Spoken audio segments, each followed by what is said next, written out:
Redução de gastos. Ao vivo, Felício Ramute, prefeito eleito de São José dos Campos, fala sobre o corte de secretarias e cargos comissionados.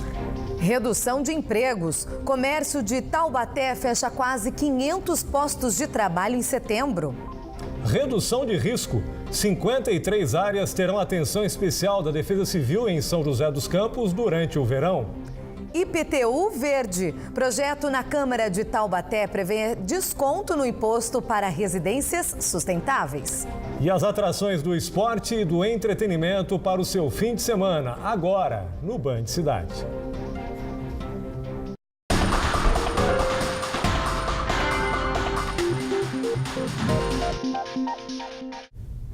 Olá, muito boa noite. Boa noite, seja bem-vindo.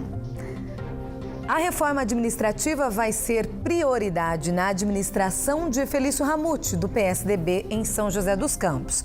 Hoje, em entrevista coletiva, ele anunciou cortar secretarias e também cargos comissionados. Então, vamos conversar com o prefeito eleito de São José, Felício Ramute, do PSDB, que está conosco aqui na bancada do Band Cidade. Boa noite, prefeito eleito. Boa noite, prefeito. Muito obrigado pela sua presença aqui. Bom, acho que a primeira pergunta é o que todo mundo quer saber, né? Quais são essas secretarias que o senhor pretende cortar? Quais foram os critérios que o senhor adotou para cortar essas secretarias? São 9 ao todo, não é isso? Perfeito. Boa noite, Janda, Márcio, a todos que nos assistem aqui no Band Cidade. A redução de secretarias tem como objetivo economizar recursos públicos, fazer a lição de casa, já que o país passa por uma crise e nas cidades não é diferente. O poder público tem que dar o exemplo, é isso que a população espera de um bom gestor público.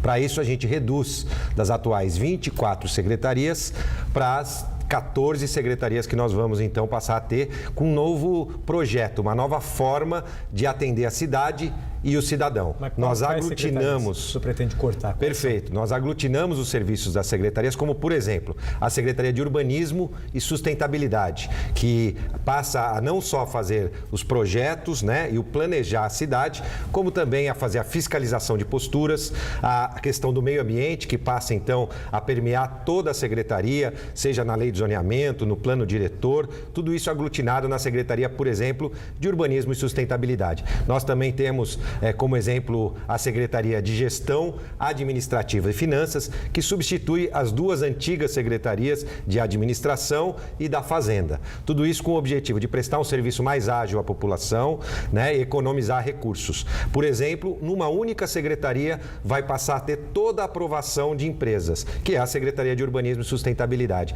Toda a fase de aprovação vai acontecer numa única secretaria, a parte ambiental, a questão dos transportes, a sala do empreendedor. Com isso a gente ganha agilidade e nesse momento de crise consegue facilitar, inclusive, a implantação de empresas em São José dos Campos. O senhor acredita que esse reajuste, essa economia possa interferir no trabalho da prefeitura? Olha, a gente tem que dar o exemplo, né? Fazer como a dona de casa quando o orçamento aperta, né? Reduz os seus gastos, troca a marca do sabão em pó, muda a carne que consome. O prefeito tem que fazer a mesma coisa, reduzindo essas despesas, essa gordurinha, para aplicar naquilo que de fato é necessário, como a saúde. Essa redução inicial já vai trazer uma economia de 50 milhões ao longo dos 4 anos de mandato. Isso é importante para que a gente possa, então, investir nas prioridades da cidade, como a saúde e a educação. E por exemplo, no corte que o senhor mencionou aí da Secretaria de Turismo, né? O senhor não teme que o senhor pode perder um pouco da sua governabilidade, tirando essa secretaria que é uma secretaria importante? Então, a questão da Secretaria de Turismo, deixando claro, ela passa a incorporar a Secretaria de Inovação e Desenvolvimento. A área de turismo é muito importante, assim como a área rural, que passa também a ser olhada com carinho pela Secretaria de Inovação e Desenvolvimento, que inclusive muda para dentro do Parque Tecnológico, também economizando recursos. Ela vai passar a atuar em conjunto com o Parque Tecnológico, essa secretaria. O turismo, então, é incorporado.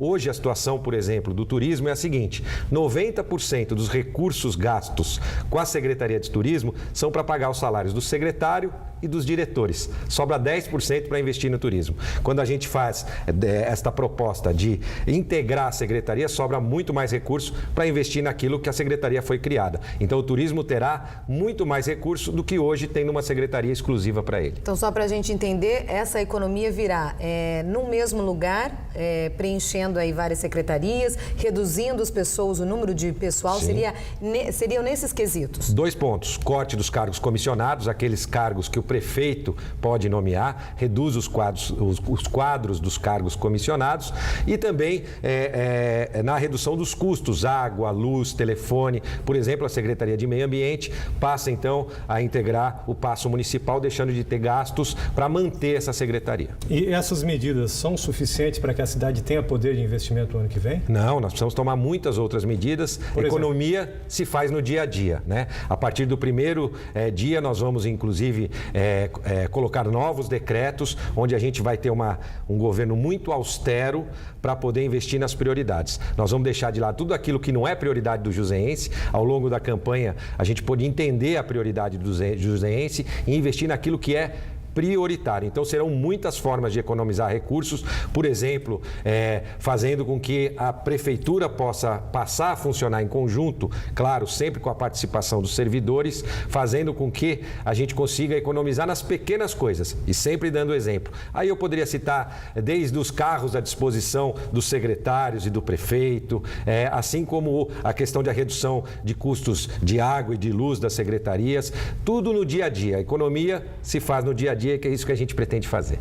Ramute, qual a situação hoje real financeira da cidade, levando em conta esse relatório que o senhor recebeu durante esse processo de transição? O atual prefeito, Carlinhos Almeida, ele passou a real situação financeira de São José. Como que está essa situação hoje? Olha, na primeira reunião com o prefeito Carlinhos, nós fizemos 26 questões, né? Até agora tivemos apenas 3 respondidas.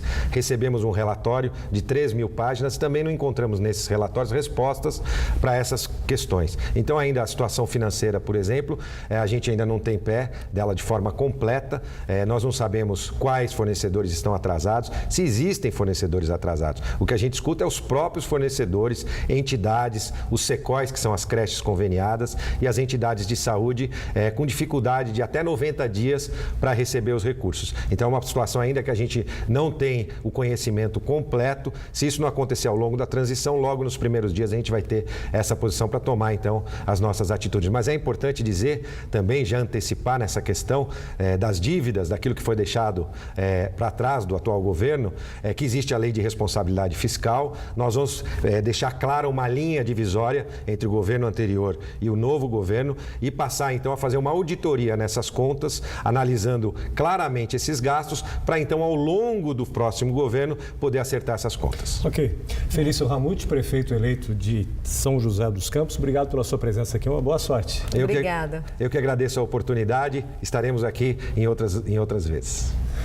O prefeito eleito de Jacareí, Isaías Santana, foi diplomado hoje na Câmara Municipal. O evento foi conduzido pelo juiz Otávio Tocuda. Os 13 vereadores eleitos para o próximo mandato também foram diplomados hoje. 1.250 moradias estão em áreas de risco em São José dos Campos. A Defesa Civil monitora estes locais com a chegada do período mais chuvoso do ano. O perigo se repete. Os próximos meses são marcados pelas fortes chuvas. Medo para quem mora em áreas de risco. O barranco é bem íngreme e tal, e qual é o risco de deslizamento, querendo ou não? Neste loteamento irregular, na Chácara das Oliveiras, em São José dos Campos, 18 casas no pé do barranco correm perigo. O relatório do Plano Municipal de Redução de Risco da Defesa Civil, divulgado nesta semana, mostra esta e outras 53 áreas com chances de deslizamento de terra e inundação. Elas estão em 46 bairros. São 1.250 moradias em risco, mais da metade na Zona Norte. Devido à topografia, o terreno mais acidentado, é o escorregamento, que é a nossa maior preocupação. São parcelamentos irregulares que o pessoal constrói sem orientação técnica. Então não faz uma obra de engenharia adequada para a contenção daquele talude, faz um aterro sem compactação, criando assim um risco maior. Muitos ignoram o perigo. Aqui, 5 residências precisaram ser demolidas. Em 17 áreas, a prefeitura já fez levantamento das obras de prevenção, orçadas em 32 milhões de reais. O planejamento das demais regiões sai em abril. Tem obras caras, são às vezes mais caras do que as próprias residências que existem no local. Então isso vai ter que fazer uma ponderação, que se a obra vai realmente eliminar o risco, se o custo dessa obra é mais barato, você oferecer o programa habitacional para as moradias, então isso vai ter que ser feito um trabalho em cima disso. No bairro dos Freitas, ainda na região norte aqui de São José dos Campos, 4 pessoas da mesma família morreram em março deste ano. Elas moravam em 2 casas que ficavam neste local. Os imóveis foram atingidos por um deslizamento de terra. E mesmo depois dessa tragédia, muitos moradores insistem e continuam vivendo em áreas de risco. Dona Antônia mora no bairro há mais de 20 anos. Diz que não tem para onde ir. Um muro de contenção precisa ser feito na casa dela. Entreguei na mão de Deus. Se o homem não pode ajudar, então Deus pode. O Freitas é um lugar de descasos, não só aqui onde eu moro, mas em todos os lugares que você for, é um descaso. Os moradores precisam redobrar os cuidados. Segundo a previsão, vem chuva por aí. São esperados volumes expressivos de água, de 200 até 300 milímetros, como mostram essas manchas em amarelo e vermelho do mapa. E aumenta o risco para a ocorrência de transtornos. Isso porque o solo passa a ficar mais encharcado e como a chuva começa a cair com maior frequência, aumenta o risco para deslizamentos de terra e também alagamentos, principalmente em cidades. A seguir, você vai conhecer o IPTU verde. O projeto de lei em Taubaté quer dar desconto no imposto para moradias sustentáveis e ecológicas. Agora são 7 horas, 1 minuto, a gente não demora.